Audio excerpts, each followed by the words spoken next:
再輸俾呢一個極權嘅梁振英，唔要再輸俾689，我哋點都要贏埋落去。14日。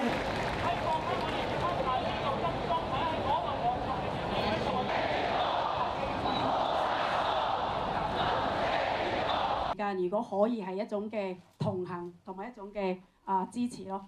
推動呢一個自決運動咧係唔能夠一步登天，咁所以先會咧去拋出呢一個即係10年嘅時間表啦。香港眾志，香港眾志，自決我情，自決我情。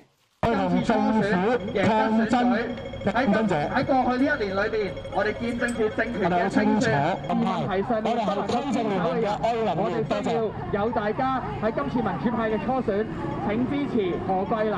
佢呢一票唔單止係投俾我哋，更加係投俾每一位願意改變、認為抗爭先係唯一香港出路嘅香港人。記得投票何桂藍，多謝晒你。所以呢一個行動會唔會令到啲人即係講嗰啖令到大家都